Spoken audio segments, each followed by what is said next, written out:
तो guys SSD और RAM के बढ़ते हुए जमाने में एप्पल ने एक ऐसा नैरेटिव सेट कर दिया जो कुछ लोगों के तो गले से ही नहीं उतर रहा, एंड जिनके उतर रहा है वो कंफ्यूज है कि भाई एप्पल अच्छा कर रहा है या खराब। जैसे कुछ टाइम पहले एप्पल ने मैक मिनी M4 निकाला था जिसकी बहुत ही ज्यादा प्रशंसा हुई थी मार्केट में, लेकिन अब जो मैकबुक नियो आया है उसको लेकर लोग बहुत ही ज्यादा कंफ्यूज है कि भाई ये लैपटॉप लेना चाहिए या नहीं लेना चाहिए, और लेना चाहिए तो क्यों लेना चाहिए, और ऐसा क्या हो गया कि एप्पल बजट में ही अपने प्रोडक्ट निकालने लगा है। क्योंकि बीइंग एप्पल जो हमेशा ही लग्जरी प्रोडक्ट के लिए जाना जाता है और परफॉर्मेंस वाले प्रोडक्ट के लिए जाना चाहता है, तो जाहिर सी बात है अगर वो प्राइस कम कर रहा है तो कुछ तो कॉम्प्रोमाइज होगा ही उसमें। एंड वही आज हम बात करेंगे कि ये लैपटॉप किसके लिए ठीक है और किसके लिए नहीं। तो स्वागत है दोस्तों, चलो करते हैं एक्सप्रेस रिव्यू। अब मैकबुक नियो की बात करते हैं। ये दो प्राइस पॉइंट में तुम्हें देखने के लिए मिलेगा, एक तो 69,990 का और दूसरा 79,990 का, जहां पे कि तुम्हें दोनों में प्राइस पॉइंट सिर्फ 10,000 रुपए का देखने के लिए मिलने वाला है। अब इन दोनों में डिफरेंस क्या है वो मैं तुम्हें बाद में बताऊंगा, लेकिन सबसे पहले देखते हैं कि भाई इसकी बिल्ड क्वालिटी कैसी है। क्योंकि एप्पल ने अगर बजट लैपटॉप लॉन्च किया है तो ऐसा तो नहीं कि बिल्ड क्वालिटी के साथ कॉम्प्रोमाइज कर दिया। तो अगर तुम्हें पता होगा तो पहले एक बार एप्पल ने मैकबुक प्लास्टिक में भी लॉन्च किए थे, जिसके लिए बहुत ही ज्यादा क्रिटिसिज्म उसे झेलना पड़ा था और वो बहुत ही फ्रिक्वेंटली बंद भी कर दिए गए थे। देन तब से एप्पल ने ठान लिया कि वो एक प्रीमियम प्रोडक्ट ही निकालेगा, लेकिन सोचते हुए कि भाई इसको बजट में निकालना है, तब भी एप्पल ने इसको बाकी लैपटॉप जैसी फिनिश दी है, जिसमें अगर तुम कहीं देखोगे तो तुम्हें कहीं से कहीं तक नहीं लगेगा ये बजट मैकबुक है, क्योंकि देखने में ये बिल्कुल तुम्हें प्रीमियम मैकबुक की तरह लगेगा, चाहे वो एयर हो या मैकबुक प्रो हो। मतलब पूरी स्टील बॉडी तुम्हें इसमें मिल जाती है, नीचे की तरफ तुम्हारे को ये फुट मिल जाते हैं इसके छोटे से बफर वाले, एंड पीछे अगर तुम देखोगे, तुमने ये खास चीज अगर इसमें नोटिस करी है तो इसके जो बफर होते हैं वो सेम कलर में एप्पल ने देने की कोशिश करी है। बाकी मैकबुक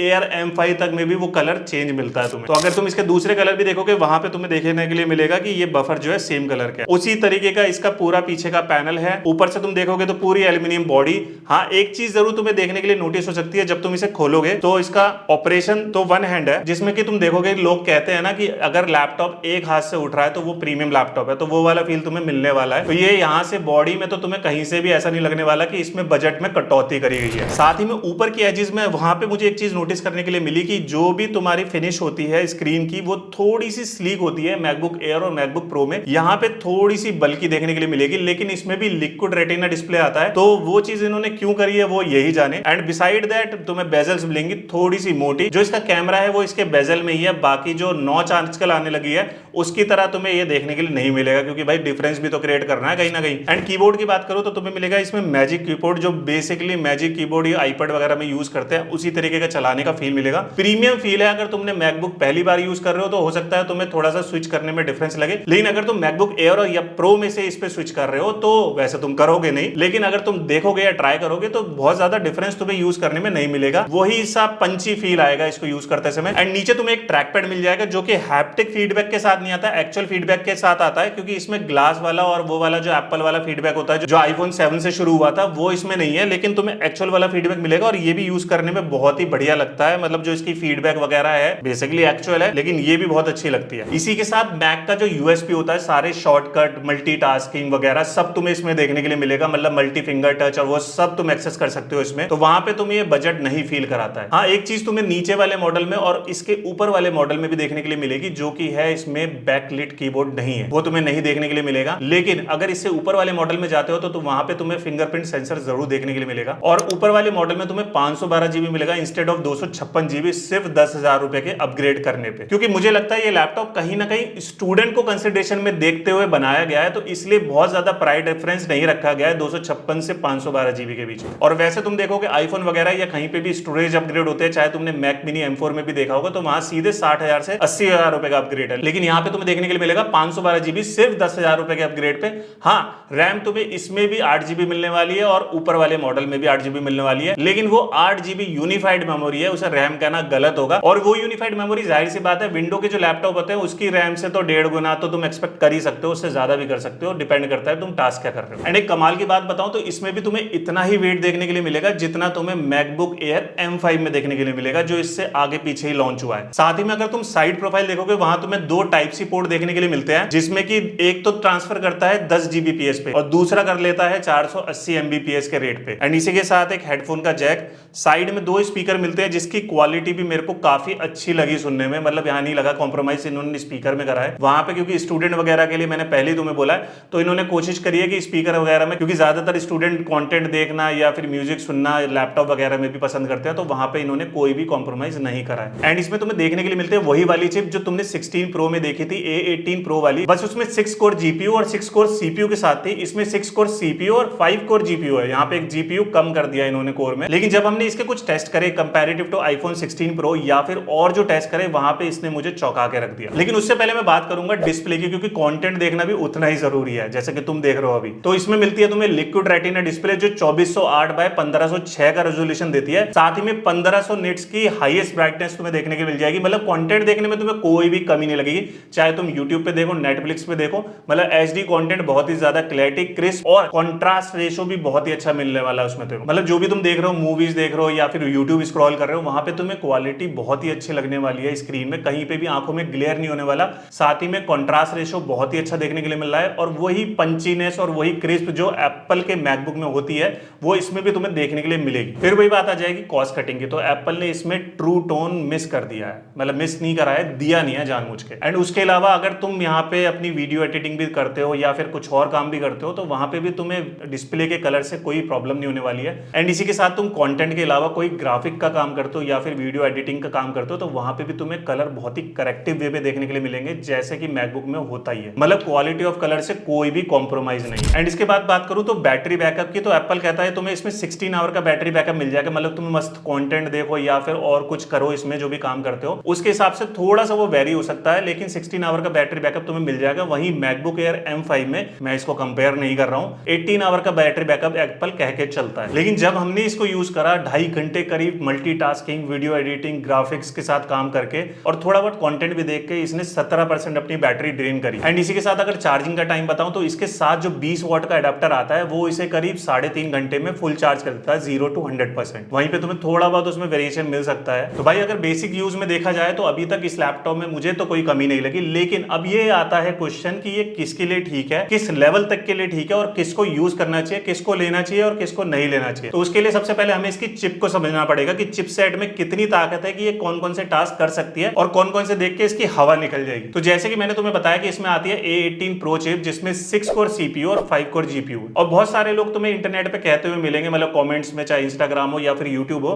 कि भाई इसकी जगह तो मैं M1 ले लूंगा एयर या फिर M2 ले लूंगा एयर। भाई सबसे पहले तो तुम एप्पल की स्ट्रेटेजी समझ लो। अगर इन्होंने ये लॉन्च किया है इस प्राइस सेगमेंट में तो सबसे पहले मार्केट से M1 एयर और M2 एयर साफ होने वाले हैं, क्योंकि उनको पता है कि अगर उन्होंने वो साफ नहीं करे तो इसकी सेल तो वैसे भी बहुत जल्दी ड्रॉप हो जाने वाली है। मतलब इसका जो बना हुआ स्टॉक है वो पड़ा रह जाएगा। और अगर किसी के गलती से हाथ लग गया M1 एयर और M2 एयर तो तुम्हें ये पता होगा कि वो मल्टी कोर में तो इससे बहुत ही ज्यादा अच्छे हैं। लेकिन कमाल की बात यह है कि सिंगल कोर में जब हमने इसे यूज करा तो हमने पाया कि ये ज्यादा स्नैपियर है। मतलब अगर कोई ऐप ओपनिंग होगी, कोई पुराने सॉफ्टवेयर से कंपैटिबिलिटी होगी ओपन वगैरह करने की, या फिर इसकी ट्रांजिशन, क्योंकि मैक जाना ही जाता है अपनी ट्रांजिशन के लिए, तो वो तुम्हें इसमें 37% फास्टर मिलेगा मैकबुक एयर M1 से। लेकिन अगर वहीं तुम मल्टी कोर पे आ जाओगे तो वहां की परफॉर्मेंस तुम्हें जाहिर सी बात है M1 की बहुत ही अच्छे मिलने वाली है। फिर चाहे तुम मल्टीटास्किंग करो, हैवी एडिटिंग करो और जाहिर सी बात है कि ग्राफिक का काम करो या फिर कोई हैवी और सॉफ्टवेयर चलाओ, रेंडरिंग वगैरह, तो वहां पे तुम्हें M1 की परफॉर्मेंस ज्यादा अच्छी देखने के लिए मिलने वाली है। लेकिन क्या जिस हिसाब का काम तुम कर रहे हो उसके लिए ये अंडर परफॉर्मेंस वाला है, वो भी जानना बहुत जरूरी है। अब जाहिर सी बात है कि M1 और M2 में तुम्हारे को स्टार्टिंग कोर ही 8 CPU 8 GPU मिल जाता है, तो जाहिर सी बात है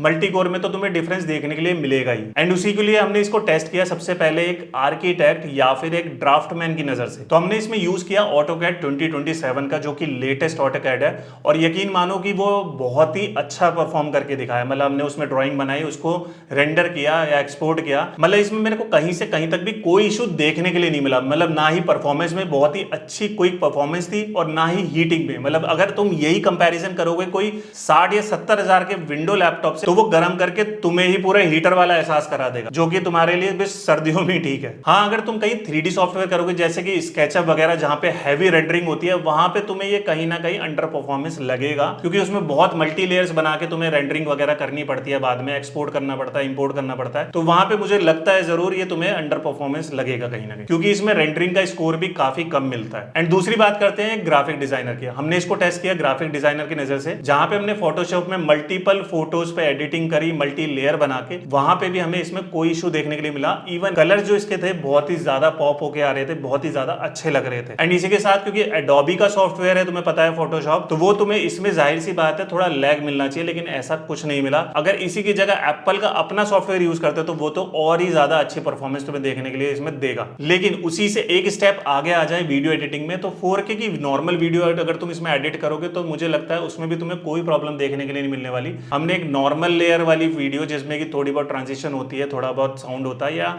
थोड़ी बहुत मीम्स होती हैं, उसको एक्सपोर्ट करा। तो कमाल की बात तो यह है, प्रीमियर प्रो में भी एडिटिंग करते समय हमें कोई लैग देखने के लिए नहीं मिला। साथ ही में इसने वो वीडियो एक्सपोर्ट करी 5 मिनट में। लेकिन शौक तुम्हें तब लगेगा जब वही वीडियो मैंने इसके खुद के सॉफ्टवेयर में एडिट करी तो 5 से 10 सेकंड में इसने एक्सपोर्ट करके उसको डेस्कटॉप पे डाल दिया। मतलब इसके सॉफ्टवेयर के साथ इसका इतना अच्छा कोऑर्डिनेशन है कि जिसे तुम विंडो में कभी एक्सपीरियंस ही नहीं कर पाओ। लेकिन अगर तुम बात करते हो हैवी फाइल रेंडरिंग की, मतलब फाइल में बहुत सारी लेयर हो, मल्टीपल लेयर, जिसमें कि इफेक्ट्स वगैरह भी हो, ऊपर से टेक्स्ट भी हो, एनिमेशन भी हो, और थोड़ा बहुत तुम्हारा मीम वगैरह, ट्रांजिशन वगैरह भी हो, और उसकी टाइमलाइन भी करीब 15 मिनट या उससे ऊपर हो, तो वहां पे जरूर तुम्हें सोचना पड़ेगा कि भाई एप्पल का M वाला सिलिकॉन तुम्हें लेना चाहिए। मतलब वो चिपसेट ज्यादा कंपैटिबल होकर ज्यादा कोर्स के साथ तुम्हारा वो वाला काम आसानी से कर देगा रादर देन दिस। वहां पे तुम्हें ये कहीं ना कहीं थोड़ा सा अंडर परफॉर्मेंस मिलने वाला है, क्योंकि जब 1 लाख का विंडो लैपटॉप के भी धुएं निकल जाता है वहां पे, तो जाहिर सी बात है 60-70 हजार का ये वाला मैकबुक तो वहां पे तुम्हें कहीं ना कहीं अंडर परफॉर्मेंस देगा ही। एंड भाई सारे तुम्हारे को स्कोर गीक बेंच का या फिर तुम्हारे को सिने बेंच का बाकी औरों की वीडियो में देखने के लिए मिल गई, तो वो मैंने नहीं करा। मैंने सोचा कि तुम्हें प्रैक्टिकल यूज बताता हूं कि इसका कितना अच्छा ये परफॉर्म करता है। एंड भाई अब बात करते हैं कि किसको ये लैपटॉप लेना चाहिए और किसको नहीं। तो अगर तुम एक नॉर्मल यूसेज के लिए एक लैपटॉप देख रहे हो, मतलब और प्रीमियम लैपटॉप देख रहे हो, तो ये तुम्हें जरूर लेना चाहिए। मतलब जैसे ऑफिस का काम होता है एक्सेल वगैरह पे या फिर टीम पे या फिर और भी बहुत सारी चीजें होती हैं जहां पे तुम एक मॉडरेट काम तुम कर सकते हो, लेकिन उसी के साथ अगर तुम इंटरेस्ट रखते हो थोड़ा सा कंटेंट देखने का या फिर अपनी वीडियो वगैरह एडिट करने का, नॉर्मल वाली, ज्यादा हैवी नहीं, चाहे तुम एक पोर्ट्रेट वाले कंटेंट क्रिएटर हो जहां पे तुम अपनी रील वगैरह या फिर यूट्यूब शॉर्ट एडिट करते हो, तो वहां पे ये लैपटॉप तुम्हें महत्वाकांक्षा से ज्यादा देने वाला है। मतलब साथ ही में प्रीमियम लुक के साथ साथ एक प्रीमियम परफॉर्मेंस देने वाला है जो कि तुम्हारे लिए ओवरवेलमिंग होने वाली है। क्योंकि मेरे बहुत सारे जानकार हैं जो सिर्फ ऑटोकैड वगैरह पे भी काम करते हैं या फिर इस तरीके के कुछ सॉफ्टवेयर पे काम करते हैं, तो वो भी इसमें बहुत ही अच्छे से चल जाने वाले हैं। मतलब उस तरीके के लेवल के लिए तुम इसको बहुत इजीली ले सकते हो एंड प्रीमियमनेस से अपना सारा काम करके दिखा सकते हो। लेकिन वहीं अगर तुम्हें हार्डकोर मशीन चाहिए जो कि भाई उसकी कोई लिमिट नहीं होती है, लेकिन फिर भी तुम्हें एक ओवर मॉडरेट काम करना है, मतलब heavy 4K editing, heavy graphic works या फिर 3D रेंडरिंग वर्क, तो तुम्हें इस लैपटॉप को अवॉइड करना चाहिए और इससे बजाय तुम्हें M5 या फिर सो ऑन मैकबुक एयर और प्रो पे जाना चाहिए। क्योंकि इसमें तुम्हें रैम जो कि यूनिफाइड मेमोरी होती है वो भी 8 GB का ऑप्शन ही मिलेगा दोनों जो भी वेरिएंट है उसमें, लेकिन साथ ही में तुम्हें दूसरे वाले में देखोगे तुम्हें 16 GB स्टार्टिंग से अब मॉडल मिल जाता है। जैसे मैकबुक एयर की बात करूं मैं 512 GB की, तो वहां पे तुम्हें स्टार्टिंग मॉडल ही 16 GB से मिल जाता है। तो वो तुम्हारे लिए एक प्रॉपर मशीन हो सकती है 4K वगैरह एडिटिंग करने के लिए, हैवी फाइल्स के लिए। अब बहुत ज्यादा हैवी फाइल एडिट करनी है तो अकॉर्डिंग टू तुम अपने काम के हिसाब से सो ऑन देख सकते हो एप्पल में जो भी ऑप्शन आते हैं। एंड इसी के साथ इसमें 4